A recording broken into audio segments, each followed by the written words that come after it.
The Flying Kipper, illustrated by C. Reginald Dalby. Lots of ships use the harbour at the big station by the sea. The passenger ships have spotless paint and shining brass. Other ships, though smaller and dirtier, are important too. They take coal, machinery and other things abroad and bring back meat, timber and things we need. Fishing boats also come there. They unload their fish on the quay. Some of it is sent to shops in the town and some goes in a special train to other places far away. The railway men call this train the Flying Kipper. One winter evening, Henry's driver said, "We'll be out early tomorrow. We've got to take the Flying Kipper."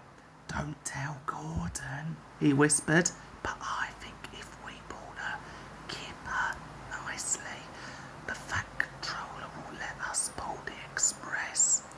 "Hurrah!" cried Henry, excited. "That will be lovely." He was ready at 5 o'clock. There was snow and frost. Men hustled and shouted. Loading. The last door banged. The guard showed his green lamp and they were off. Come on. Don't be silly, puffed Henry to the vans as his wheel slipped on the icy rails. The van shuddered and groaned. Trock, trick, trock, trick. All right, they answered grudgingly. That is better, puffed Henry more happily as the train began to gather speed. Thick clouds of smoke and steam poured from his funnel into the cold air, and when his fireman put on more coal, the fire's light shone brightly on the snow around.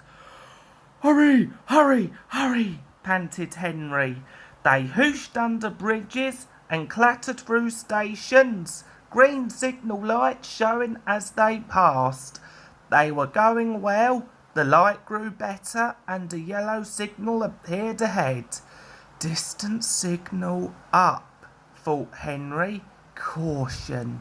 His driver, shutting off steam, prepared to stop, but the home signal was down.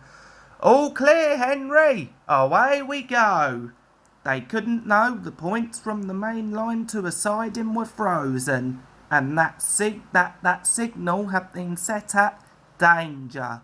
A fall of snow had forced it down. A goods train waited in the siding to let the Flying Kipper pass. The driver and fireman were drinking cocoa in the brake van. The guard pulled out his watch. "The Kipper is due," he said. "Who cares?" said the fireman. "This is good cocoa." The driver got up. "Come on, fireman, back to our engine." "Hey!" the fireman grumbled. "I haven't finished my cocoa yet." A sudden crash, the brake van broke, the three men shot in the air like jacks in the box and landed in the snow outside. Henry's driver and the fireman jumped clear before the crash. The fireman fell head first into a heap of snow. He kicked so hard that the driver couldn't pull him out. Henry sprawled on his side. He looked surprised. The goods train fireman waved his empty mug. "You clumsy great engine! The best cup of cocoa I've ever had, and you bumped into me and spilled it all!" "Never mind your cocoa, fireman," laughed his driver. "Run and telephone the breakdown gang." The gang soon cleared the line, but they had hard work lifting Henry to the rails. The Fat Controller came to see him. "The signal was down, sir," said Henry nervously. "Cheer up, Henry. It wasn't your fault. Ice and snow caused the accident. I'm sending you to Crewe, a fine place for sick engines. They'll give you a new shape and a larger firebox. Then you'll feel a different engine and won't need special coal anymore. Won't that be nice?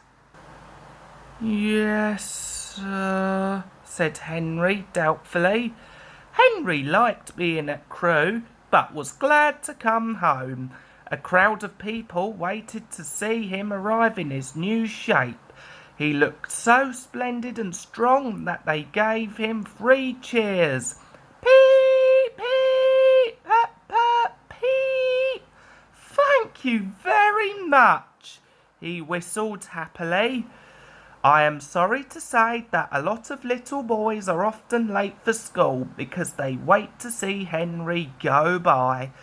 They often see him pulling the express, and he does it so well that Gordon is jealous.